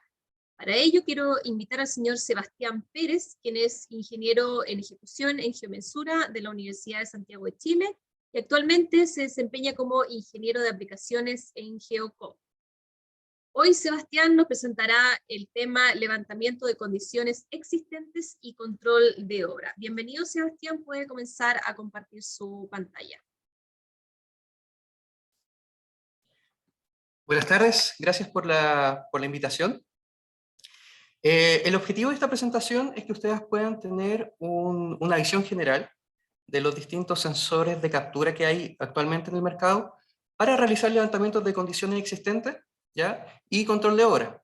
Esta presentación está enfocada en sensores de captura que generan nubes de puntos, ¿ya? Las nubes de puntos pueden ser generadas a través de escáner láser, ¿ya?, o LIDAR, o a través de un proceso de fotogrametría. Es común ver ahora cada vez más, ¿no es cierto?, en la obra, cámaras montadas sobre drones, o básicamente tomar varias imágenes con la cámara del celular. Y eso, si yo lo postproceso, hago un proceso de fotogrametría, también puedo obtener una nube de puntos, ¿ya? Obviamente, la nube de puntos que yo obtengo de una medición láser a una nube de puntos que yo obtengo de una medición de fotogrametría son distintas, ¿ya? La precisión, el nivel de detalle que yo puedo obtener con láser es mucho mayor al que yo podría obtener con fotogrametría. Por eso si es que yo quiero, por ejemplo, hacer un control de obra, ya quizá un control de planeidad de alguna losa, un muro, tendería mucho más a irme, ¿no es cierto?, por el lado de escáner láser. Y fotogrametría quizá algo más general, ¿no es cierto?, algo más rápido. Si bien yo puedo obtener mayor detalle en una nube de puntos con fotogrametría, sí requiero mucho tiempo, ¿no es cierto?, más tiempo en terreno, necesito más imágenes, y al tener más imágenes también necesito un mayor procesamiento. Por lo que muchas veces ese tiempo no conversa con la misma operación del proyecto, ¿ya? Entonces, levantamiento de condiciones existentes, ¿para qué? ¿Para qué sirve? ¿No es cierto? Lo puedo utilizar como un punto de partida para alguna modificación, ampliación, un repotenciamiento, ¿no es cierto?, de una planta, empezar a diseñar con datos que son reales, que son confiables, están actualizados, ¿ya? Por ejemplo, hacer algún tipo de modificación en base a planos de diseño, ¿ya? O a un ASBIL, es poco confiable, ¿no es cierto? El ASBIL, por lo general, si es que está, ¿no es cierto?, no representa algún tipo de mantención, cambio, ¿no es cierto?, que surgieron en la operación o en la misma construcción, no lo representa, entonces es menos confiable. Por eso, ¿no es cierto?, se recomienda hacer estos levantamientos de condiciones existentes antes de cualquier modificación o de cualquier proyecto. Para esto, ¿no es cierto?, la agenda del día de hoy es una introducción a las soluciones geoespaciales, ya un poco ver cómo han ido evolucionando estos equipos, esta metodología, estos procedimientos, con la incorporación de tecnología, y cada vez los procesos son más automatizados, obviamente facilitando la operación en terreno. Luego, ¿cómo estos sensores, ¿no es cierto?, me sirven para hacer levantamientos de condiciones existentes? Hay varios tipos de sensores con distintas precisiones, distinta densidad, distinta capacidad, que cada uno, ¿no es cierto?, se adapta mejor a algún tipo de actividad o algún tipo de proyecto. Entonces la idea es un poquito de que ustedes puedan tener una noción de qué tipo de sensor aplica tiene mayor ventaja dentro de cierta actividad. Lo mismo con el control de obra. Acá nos vamos a enfocar solamente en el control de obra desde el punto de vista geométrico, básicamente verificar que lo que se está construyendo, ¿no es cierto?, está acorde al diseño. Y por último, cómo esta información, cómo este control de calidad, yo lo puedo compartir de forma transversal con todos los trabajadores, ¿no es cierto?, en la obra, y a través de la realidad aumentada poder ver in situ, ¿no es cierto?, en la obra, cualquier desviación o cualquier defecto que tiene la construcción, ¿ya? Entonces, siempre me gusta partir con esta lámina porque muestra un poco la evolución y cómo los equipos han ido incorporando nuevas tecnologías para poder mejorar la operación en terreno. Si pudiéramos hacer un símil, ¿no es cierto?, con el concepto de industria 4.0, acá tenemos topografía 1.0, que es la primera etapa, que es esta topografía convencional, la que uno generalmente ve en una obra, una estación total, ¿no es cierto?, que va tomando punto a punto, ya de forma discreta. Hablo de punto a punto, tomar un punto cada, no sé, cada 2 segundos, cada 3 segundos. Eso para cierta actividad es basta, ¿no es cierto?, es suficiente. Pero cuando quiero un mayor nivel de detalle, un mayor nivel de representatividad para hacer algún tipo de análisis, ahí ya requiero, ¿no es cierto?, mayor capacidad de captura. Entonces, acá tenemos la topografía convencional, esta estación total que yo les decía que generalmente uno ve en obra. Luego tenemos una siguiente etapa, ¿ya?, la topografía 2.0, donde yo ya sigo, ¿no es cierto?, levantando punto a punto, pero ahora tengo mayor capacidad en cuanto a que los equipos son robóticos. Yo ya puedo generar rutinas de medición, no tiene que estar el topógrafo, el geomensor, ¿no es cierto?, detrás del equipo para poder hacer algún tipo de medición, sino que yo puedo ya generar rutinas robóticas de medición que me permiten tener una mejor productividad, mejor calidad de los datos, ¿ya? Sumado a esto, en esta etapa, también se cuenta con software de terreno, ya que me permite hacer cálculos en el mismo terreno y poder obtener resultados. Por ejemplo, no sé, módulos de túnel. Si estoy haciendo la construcción de un túnel, yo puedo ya tener el diseño del túnel dentro de mi equipo y poder ir, por ejemplo, inspeccionando la sección, ¿no es cierto?, de excavación, ver cuánta sobreexcavación hay, ver cuánta subexcavación hay en el mismo terreno. Eso antes, ¿no es cierto?, había que hacerlo a través de macros o a través de Excel, con fórmulas, Esto ya me permite, ¿no es cierto?, tener una mejor respuesta en terreno y una mejor operación. Luego tenemos la topografía 3.0, que es como el estado en el que estamos actualmente, donde ya no estoy midiendo un punto por segundo, sino que estoy midiendo millones de puntos por segundo. Es un levantamiento masivo que genera nubes de puntos. Acá es donde yo les comentaba, ¿no es cierto?, que tengo dos formas de generar estas nubes a través de sensores LIDAR, que son estos equipos que se montan por lo general sobre un trípode, ¿ya? Y a través de cámaras que están montadas sobre drones, ¿ya? Acá tengo una captura masiva, representativa, ¿no es cierto?, de toda mi obra. Básicamente es llevar la obra, levantarla, ¿no es cierto?, en terreno, y llevarla a un computador y poder hacer cualquier tipo de análisis dimensional de forma mucho más simple, sencilla, ¿no es cierto?, y avanzada. Junto a esto, junto a la mayor capacidad de captura, también el nivel de procesamiento ya es mucho mayor, ya no es complicación, ¿no es cierto? Antes uno hablaba de hacer un levantamiento y que el postproceso, ¿no es cierto?, demoraba muchos días antes de obtener un resultado. Ahora todos esos procesos son mucho más rápidos. Hay algoritmos, ¿no es cierto?, que me ayudan a esto, por ejemplo, para proyectos viales, el levantamiento de grandes, ¿no es cierto?, fajas de terreno. Todo eso yo lo puedo clasificar, puedo saber lo que es un poste, lo que es un árbol, separar lo que es el terreno de edificación. Todo eso ya viene con algoritmos que son automáticos. Entonces, facilita el nivel de respuesta que yo tengo al momento de procesar todo este tipo de información. Y hacia dónde vamos, ¿no es cierto? A esta topografía 4.0, donde yo estos sensores masivos los puedo montar sobre agentes inteligentes. Ya, por ejemplo, hablo de Spot, ¿no es cierto?, este perro de Boston Dynamics, que puede montar escáner láser, cámaras, ¿no es cierto?, distintos sensores, y poder crear rutinas de medición, de manera, ¿no es cierto?, de tener, por ejemplo, actualizado el avance de obra de forma más frecuente.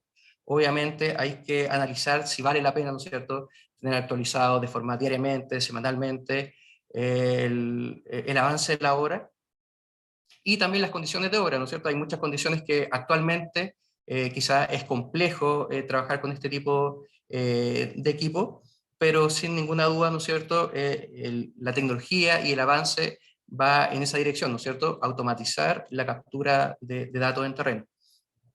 Junto a esto, también tenemos tecnologías de capturas territoriales que le llamamos, que son escáneres láser que se montan sobre vehículos, donde yo puedo escanear de forma muy rápida, ¿no es cierto?, grandes extensiones de tierra, o de camino, o de líneas ferroviarias, o de todo el entorno de un proyecto, ¿no es cierto?, cómo afecta mi proyecto, ¿no es cierto?, en el entorno de la ciudad, poder hacer esos levantamientos de forma rápida, ya, en comparación a tener brigadas, ¿no es cierto?, de topógrafos que estén levantando toda esa información. Y también en esta misma área, la incorporación de realidad extendida, hablo de realidad, ¿no es cierto?, virtual, realidad mixta y realidad aumentada, para poder, ¿no es cierto?, ayudar a plasmar, ¿no es cierto?, el diseño en el mismo terreno. Y todo esto para una mayor automatización a través de una mayor capacidad de captura y una mayor capacidad de procesamiento. ¿Ya? Esto es un poco un resumen, ¿no es cierto? Acá tengo los distintos sensores que yo utilizo para capturar información, las condiciones de terreno. Como les comentaba, tengo sensores que son discretos, que levantan punto a punto.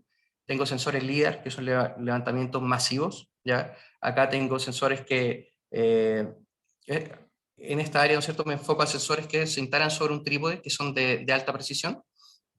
También tengo sensores fotogramétricos, que son estas cámaras que yo les comentaba que se montan sobre un dron, para generar una nube de puntos.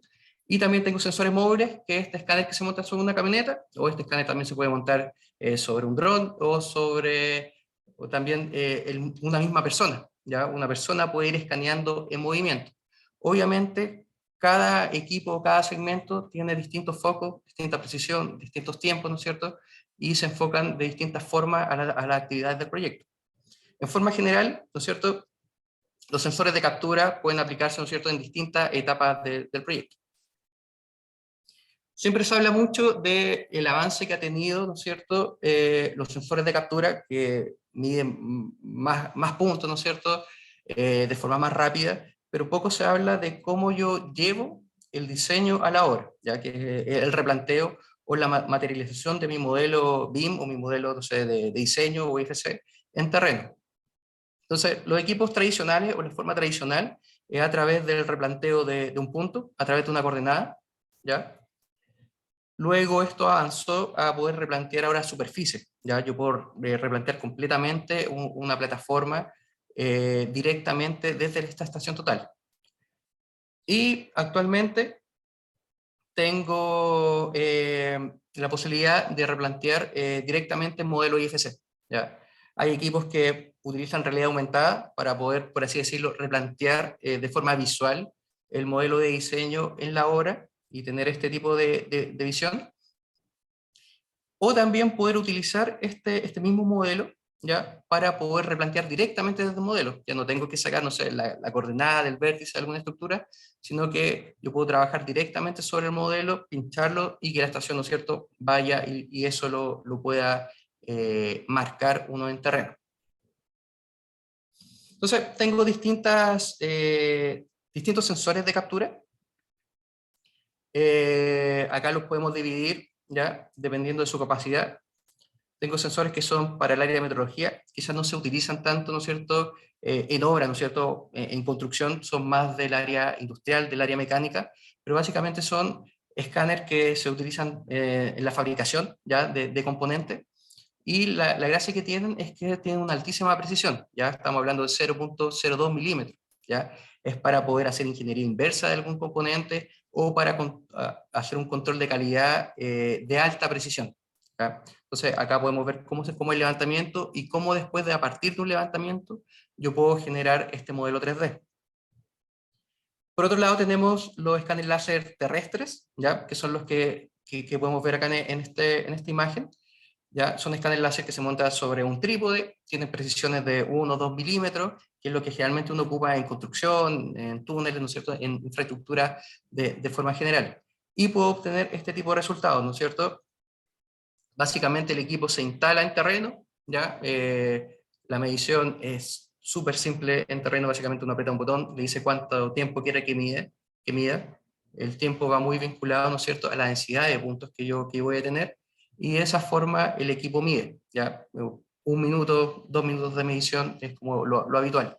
¿Y para qué? Para poder hacer un modelo, un as-built en 3D o 2D, para proyectos de mantención, repotenciamiento, ¿no es cierto? Saber cómo está actualmente mi planta o mi edificación o el proyecto en el que esté. Por otro lado tenemos también otros sensores de escáner láser, ¿ya? LIDAR, que este sensor portátil que yo les comentaba, que este sensor que uno tiene que medir en movimiento, ya no tiene que estar, ¿no es cierto?, de forma estática en un trípode, sino que a medida que voy caminando, el equipo va midiendo. Es un equipo súper fácil de manipular, ¿no es cierto?, es pequeño, lo puedo ingresar en zonas que son más complejas, y está enfocado a un mapeo topográfico, ya no es un equipo de alta precisión. Los anteriores tenían 1 a 2 milímetros, este ya uno habla de unos 2-3 centímetros, ¿ya? Para ciertas actividades es suficiente, ¿ya? Es rápido, ¿ya? Pero otras actividades que necesitan mayor precisión, tengo que sí o sí, ¿no es cierto?, migrar al otro tipo de equipo. Esa era un poco la nube que resulta. Móvil terrestre son escáneres láser que se montan sobre camionetas, ¿ya? Y yo puedo obtener este tipo de resultado. Esto de acá en Tobalaba, ¿ya? Se monta el equipo, la camioneta avanza 50-60 kilómetros por hora, ¿ya? Va a depender la velocidad de la camioneta, cuál es la densidad de puntos que voy a obtener como nube de puntos, ¿ya? Y puedo obtener este tipo, ¿no es cierto?, de información para poder, ¿no es cierto?, situar mi proyecto en el entorno. Acá nos vamos a enfocar en los equipos terrestres, ¿no es cierto?, de alta precisión, ya como este equipo Trimble X7, ¿ya? Y la ventaja que tiene este equipo en particular es que yo voy viendo en tiempo real lo que voy levantando, ¿ya? Entonces el equipo hace el escaneo y yo en tiempo real en la tablet tengo la información, ¿no es cierto?, en 3D. Eso es uno. Y el otro es una estación total de escaneo, ¿ya? Los escáneres láser solamente levantan datos, ¿no es cierto?, levantan información. La gracia que tiene una estación total de escaneo es que es una estación total convencional, que yo puedo levantar información, pero también puedo replantear. ¿ya? Entonces, es una estación total que tiene un módulo de escaneo que le permite hacer nubes de puntos. ¿Y qué obtengo de esta nube de puntos? ¿No es cierto? Por ejemplo, acá tengo una nube de puntos obtenida con un escáner láser, ¿ya? Acá tengo la excavación, y también una nube de puntos obtenida con una estación total de escaneo. En cuanto a resultados, en cuanto a calidad de la nube de puntos, es lo mismo, sino que es el tiempo que me demora, ¿no es cierto?, levantar, que es un poco mayor. ¿Ya? El escáner láser es muy rápido en terreno, ¿ya? Pero solo captura información, y la estación total es un poco más lenta, pero tiene la facilidad o la ventaja de poder replantear el diseño en la obra, o poder controlar. ¿Ya? Entonces, si bien yo tengo distintos sensores de captura, todos estos sensores pueden trabajar en un mismo proyecto. ¿Ya? Por ejemplo, acá yo tengo el levantamiento de un proyecto en Tobalaba, ¿no es cierto? Y está levantado con escáner láser móvil, toda la avenida. Esto está levantado con un escáner láser terrestre, ¿ya? Y esto está levantado con la estación total de escaneo. Entonces, todo puede conversar. Lo importante, ¿no es cierto?, es el sistema topográfico. ¿Ya? ¿Para qué? ¿No es cierto? ¿Para qué hacer este levantamiento? Para producir distintos productos, ¿no es cierto? Digitalización, un modelo Nashville 2D, 3D, planos, ¿ya? Por otro lado, yo tengo el control de obra, ¿ya? Actualmente el control de obra, acá lo vamos a analizar netamente por la parte geométrica, ¿no es cierto? Actualmente el control geométrico de obra muchas veces es visual, es manual, es tedioso, ¿no es cierto? Es lento, en el caso que quiera, ¿no es cierto? Por ejemplo, hacer un control de obra de quizás de una losa, algo más grande, ¿no es cierto? Se vuelve lento. Y acá, ¿qué es lo que puedo controlar? Puedo controlar, hacer un control de calidad dimensional, por ejemplo, no sé cuánto el ancho, el largo y el alto, ¿no es cierto?, de alguna estructura. Si una estructura simple como la que vemos acá en la imagen, ¿no es cierto?, quizás es mucho más simple el guinchazo o otro tipo de forma. El escáner láser se justifica si una estructura, ¿no es cierto?, más compleja, que requiere mayor precisión. Por el lado posicional, ¿no es cierto?, yo puedo hacer un control de calidad de elementos, por ejemplo, prefabricados que se quieren instalar en obra, y necesito inspeccionar, revisar los elementos como de anclaje para la instalación. Y también puedo hacer un control de calidad superficial, ¿ya? Por ejemplo, la planidad de una losa o muro. Acá está graficado la planidad de una losa, por ejemplo, para edificaciones, ¿no es cierto?, de bodega, ¿no es cierto?, donde transitan estos equipos de carga, ya que cualquier defecto en el piso, ¿no es cierto?, puede provocar algún tipo de accidente. ¿Cómo es el proceso en la práctica? Básicamente ese es el equipo, ahí se lleva la tablet, ya, se instala, se aprieta el botón y él empieza a escanear, ¿ya? Y esto es lo que yo obtengo en el mismo terreno, ¿ya? Entonces es muy simple poder levantar la información en terreno, y esto yo ya lo tengo, la persona que está operando es la misma, ¿no es cierto?, es la que está armando la nube en el mismo terreno, ¿ya? Y en base a esta nube de puntos yo ya puedo hacer algunos análisis, ¿ya?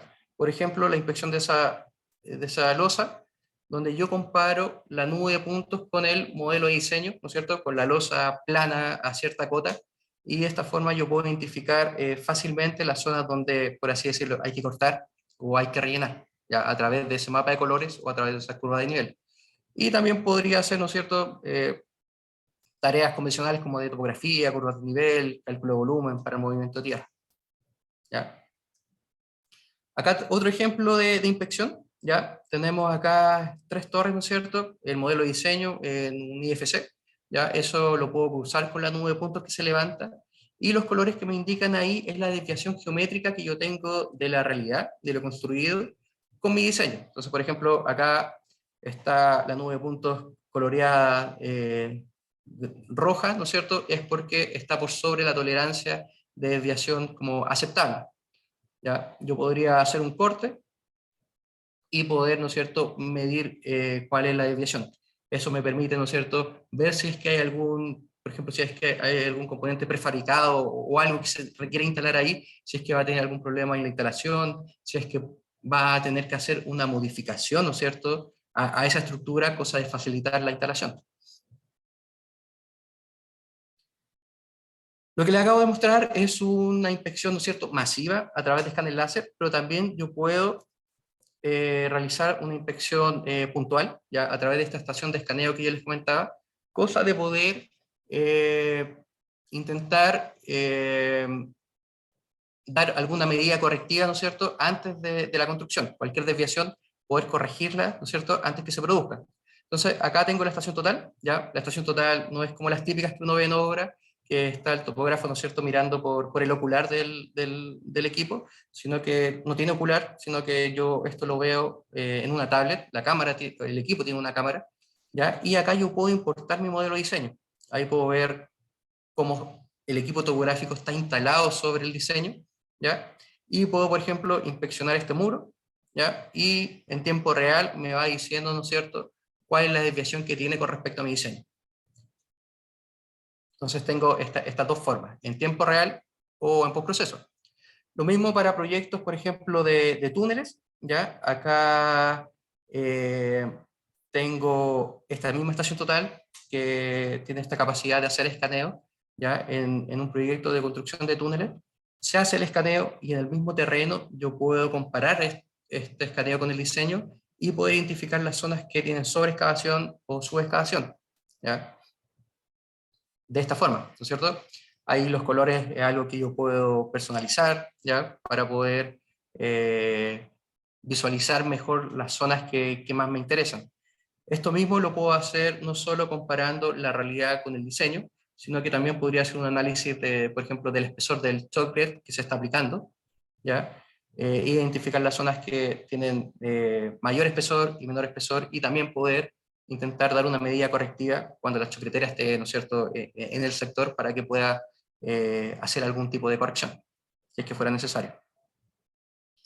Y también tengo la otra opción de que es un levantamiento donde yo postproceso la información, ¿no es cierto? No tengo un dato in situ, sino que levanto, esto lo llevo a un software, hago todo un procesamiento y obtengo información quizás más detallada, quizás para la reportabilidad, donde yo ya quiero obtener secciones transversales, por ejemplo, para poder reportar y entregar un archivo de WG, un CAD, ya algo más elaborado, también lo puedo hacer. Entonces va a depender un poco la actividad, el enfoque que yo quiera tener, ya qué es lo que quiero lograr, si es que elijo hacer la inspección, ¿no es cierto?, en terreno, o si requiero hacer la inspección en postproceso.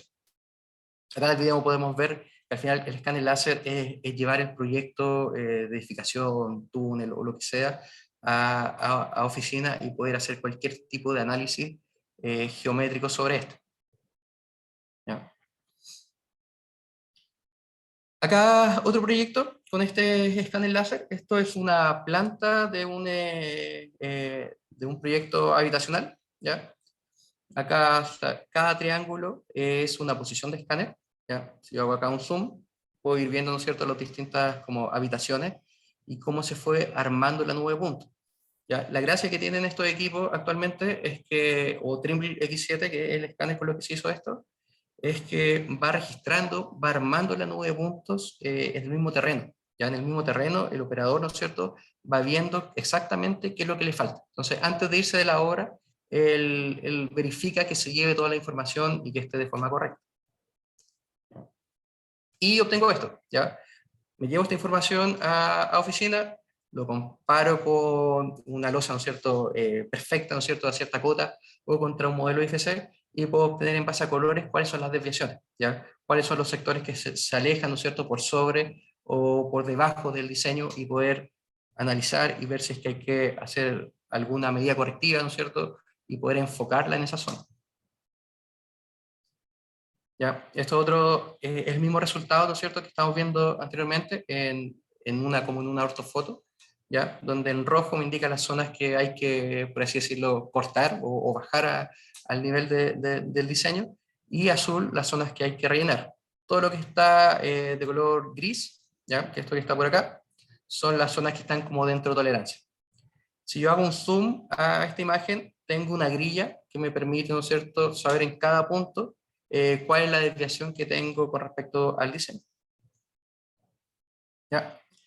Y por último, ¿cómo yo puedo presentar este control de calidad? ¿Cómo poder llevarlo a obra? ¿No es cierto? Con el escáner láser levanto, hago el procesamiento de datos, pero necesito ahora volver a proyectar los resultados, ¿no es cierto?, en la obra.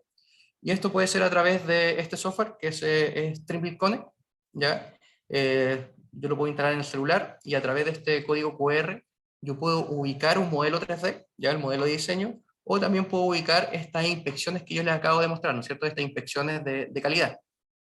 Entonces, ahí básicamente lo que uno hace es enfocar el código QR con el celular, y poder proyectar la inspección, ¿ya? Por ejemplo, en este muro, ¿ya? Entonces ahí toda la zona roja es la que hay que, ¿no es cierto?, por así decirlo, cortar, ¿ya? La zona verde la que está dentro de tolerancia, y la zona azul la que uno debería rellenar.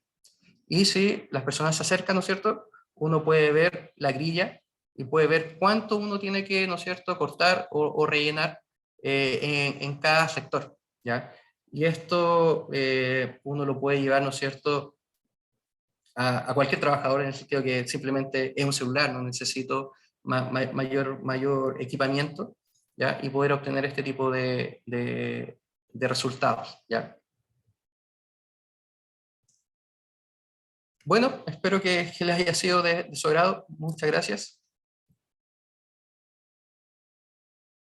Agradecemos la presentación del señor Sebastián Pérez, y para Sebastián tenemos la siguiente pregunta. Haciendo un balance entre los costos de aplicar tecnologías avanzadas y sus beneficios, en el presente, ¿hasta qué tipo o magnitud de proyectos son aplicables?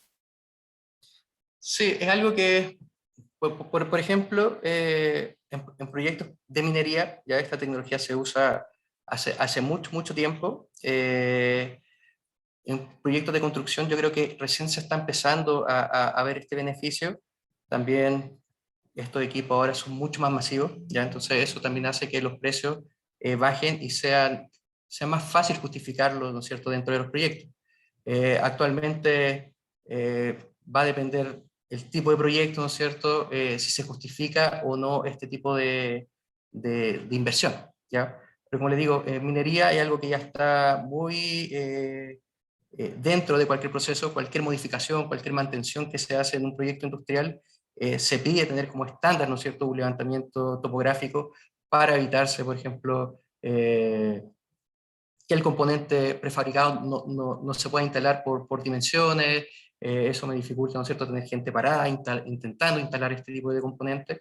Es algo que yo creo que se va a empezar a replicar en la industria de la construcción, a través de, como les menciono, de que ahora son mucho más masivos, y eso ha permitido, ¿no es cierto?, que los costos disminuyan. Bien, entonces queremos agradecer a Sebastián por su presentación y damos cierre a la jornada de hoy. Agradecemos a todos los expositores que nos han acompañado y a todo el público por participar de este Congreso Internacional BIM Forum Chile 2022, evento organizado por la Cámara Chilena de la Construcción y BIM Forum Chile. Un saludo especial a todos los socios Cámara y los socios de BIM Forum Chile que asistieron el día de hoy. También un especial saludo a todas las empresas y asociaciones que hacen posible este evento. Me refiero a los auspiciadores ORU, BIM Studio, Hilti, Aeonor, Brixis, Presto, Empresas Congrap y Academia Sigurat. Igualmente a nuestros auspiciadores plata que se han sumado a este congreso. Ellos son Oracle, Microgeo y Geocom. Y un cordial saludo también a nuestro medio partner, Radio Pau. Más información sobre nuestra programación del día de mañana la podrán encontrar en el calendario en el sitio web de bimforum.cl. Muchas gracias a todas y a todos y muy buenas tardes.